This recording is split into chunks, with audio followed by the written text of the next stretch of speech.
Hi everybody! So I just filmed 2 videos about LARP. So I'm going to go on a different tangent now. I'm going to talk about something completely different. I know in the past, if you've been watching most of my videos, then you know that I have made plenty of videos about therapy, at least one that I remember, and how therapy is not a big deal and it's not something that you should be concerned with, or not something that you should not be concerned with, but something that you shouldn't be afraid of. Therapy is perfectly natural. I think everybody goes through a point in their lives when they could benefit from going to therapy and talking to somebody who's had training in actually helping you come up with coping mechanisms that will work, and that are better for you than the ones that you might come up with yourself. Because spending money as a coping mechanism is definitely not healthy. Just saying.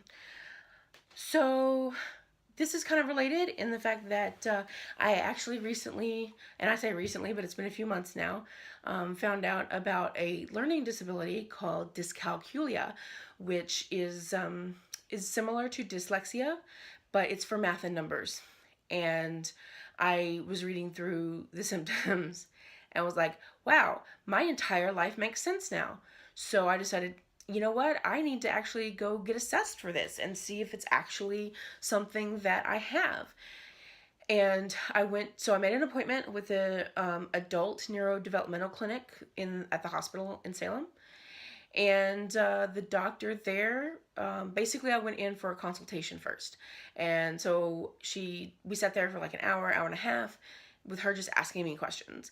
And like with any kind of psychological assessment, even a consultation for psychological assessment, some of the questions were definitely related and some of the questions were, not obviously related.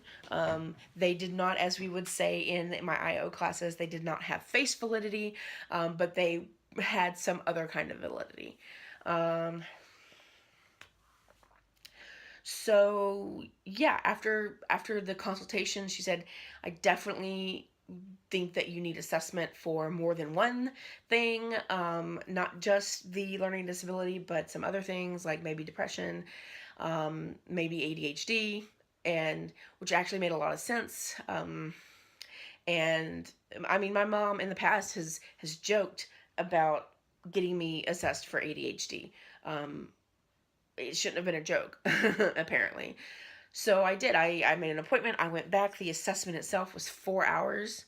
That was actually the Friday morning before the first LARP event is when that happened. So that was fun. I had to get up and be there at 9 in the morning. And like I said, it was 4 hours of just assessment. I could take a break. Like if I needed a break, I could tell her in between the different things we were doing. But the point of all of this is that I did come out of it with 3 diagnoses, 2 that I feel make a lot of sense, and especially like looking back on my life, make a lot of sense with a lot of things that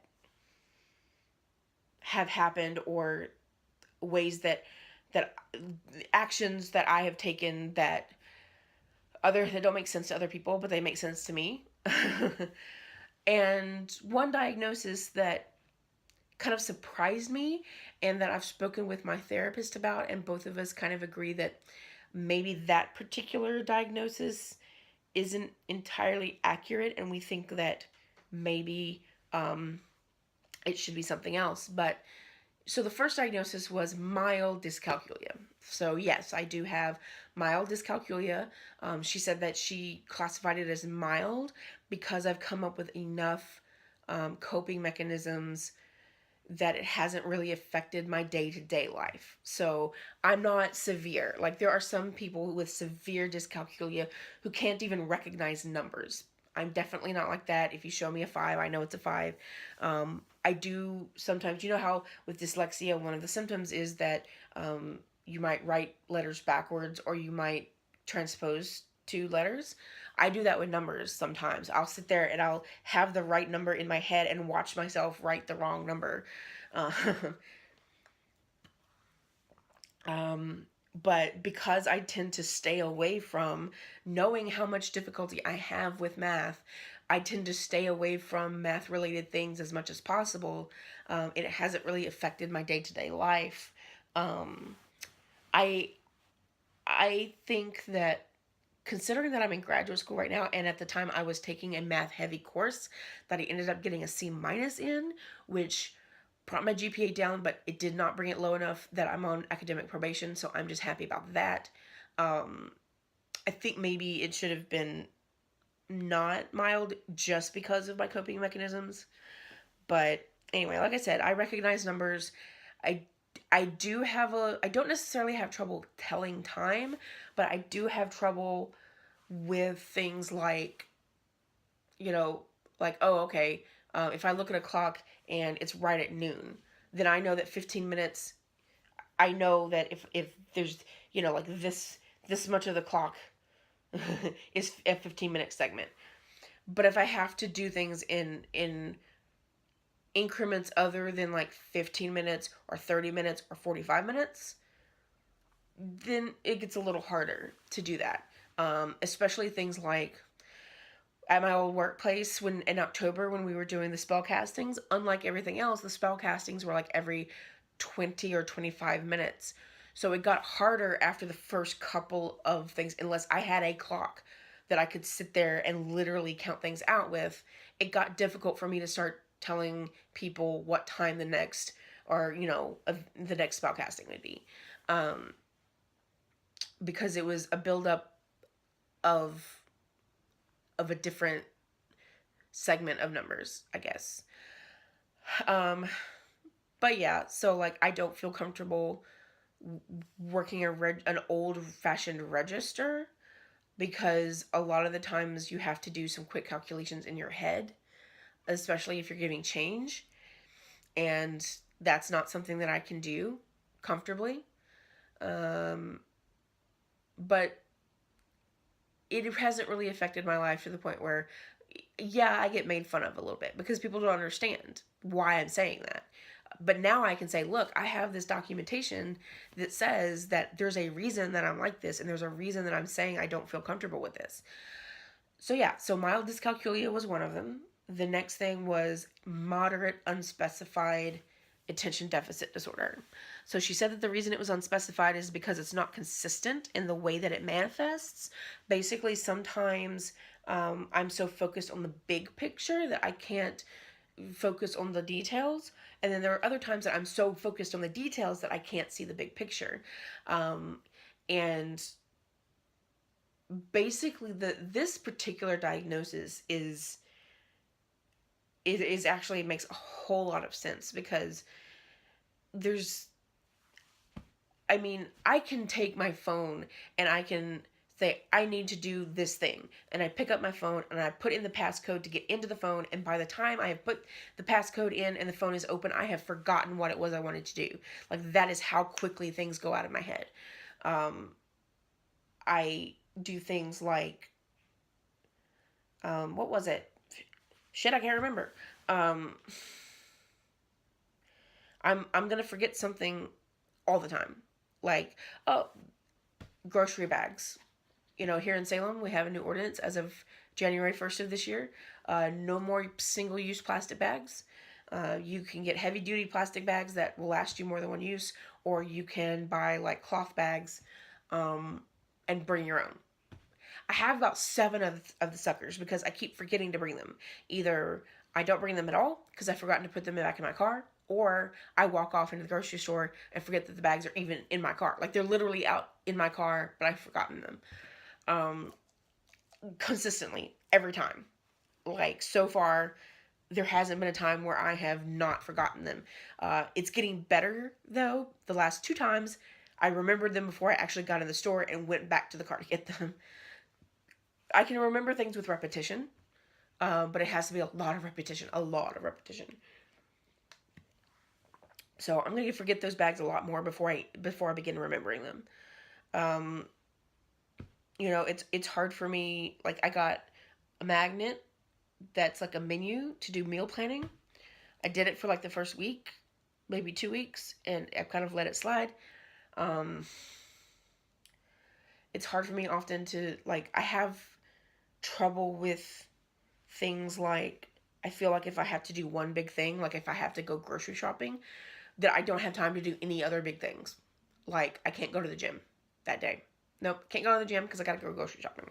And it's like, intellectually, I know that that's doesn't make any sense, but that's the way I feel.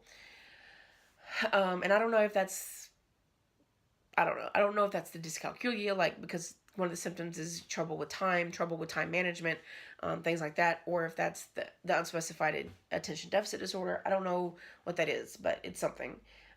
It's why it's so difficult for me to clean, because I keep going, okay, well, I'm going to clean, but then I get distracted and I forget all about what I was going to do.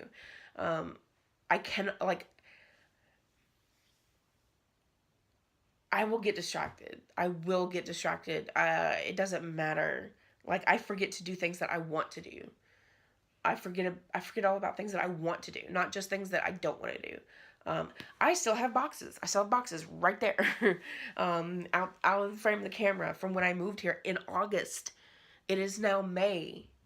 It's getting closer to June, and I still have boxes sitting there just because I keep thinking, okay, I should get rid of those boxes, and then I get distracted by something else. But the last diagnosis is the one that really surprised me, like I said, and I don't know how much I think that it's true. I think a different diagnosis would be more appropriate for me. She said moderate major depressive disorder.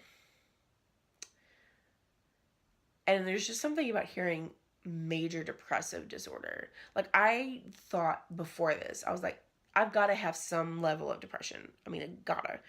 Because that also, like, especially the attention deficit disorder and the depression really play into each other.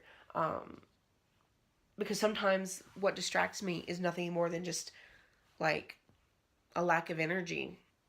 You know, like, I'll do it, but I'm not going to do it right now. And then, you know, and then I forget that I was going to do it at all. But I don't really think that major depressive disorder fits. And I can't remember why now, because I was sitting in my therapist's office and we were talking about it, and I told her, you know, I'm not so sure about this. This seems kind of off to me. I've studied psychology, so, you know, I kind of remember from abnormal psych, that major depressive disorder is like, it's kind of like the worst of the worst. Um, you know, there's different levels of depression, and MDD is kind of like, you're low all the time. You're really low most of the time, and always low all the time. Like, you never really get to, like, your high point would be normal, and you're never any higher than that, if even that.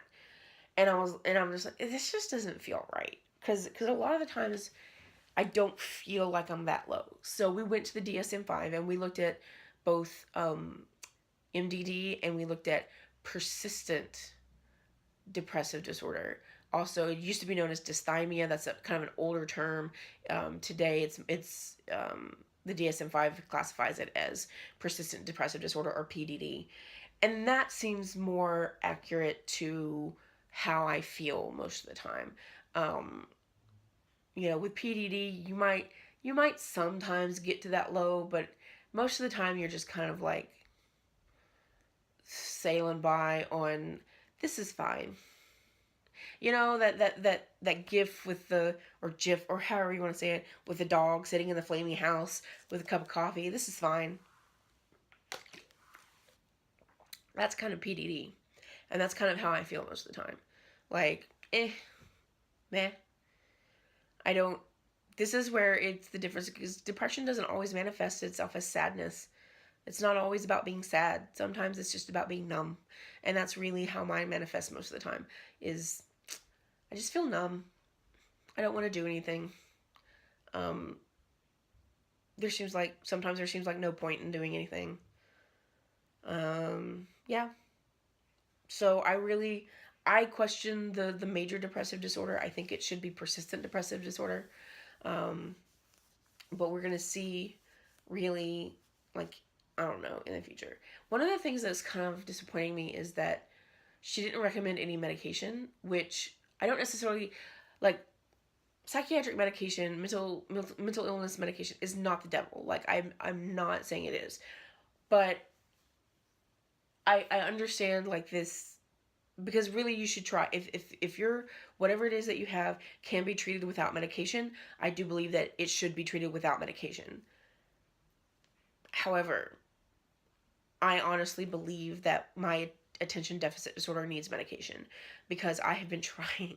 I've been trying really hard to do better. And basically that was the doctor's recommendation, was just organize the shit out of your life. And I've been trying. But even just going like one step at a time, and like, okay, maybe I can start by meal planning. Well, I did well for about 2 weeks, and then maybe I could try with getting a planner. You know, I tried bullet journaling for a little while. I can't keep up with it. It's just not something that I love bullet journals. I love the idea of bullet journals. I love watching other people's videos on how they created their bullet journals. I love them. It's just not something that I can keep up with. And I had to make that sad realization. So I got a regular planner. Again, maybe this would be better. All I have to do is just write shit. Can't keep up with that either. What seems to work best, which I don't like to do for everything, is putting things in my phone, in the reminder, so that I can set it for high alert, which means that it won't go away until I do the thing. But that's kind of the thing that I want to do for, like, I put every therapy appointment in it. I've put a doctor's appointment that's going to be in July in it. Things that are maybe far enough out that I know for sure I'll forget about them if I don't put them in there. Maybe some things that I think of in the moment that I'm like, I have to record this somehow or I'm going to forget about it. But I don't really want to use it for like the things that I should do daily. You know, to me that seems excessive, and I'm afraid that if I try to use it for daily things, then it'll become one more thing that I can ignore. Because I already do that sometimes. Most of the time, it's really good for that kind of thing. For the appointments, the doctor's appointments, and that kind of thing. But there are times that I ignore it when I shouldn't. So I feel like if I tried to use it for everyday things, then I would just get to the point where I just ignored it all. So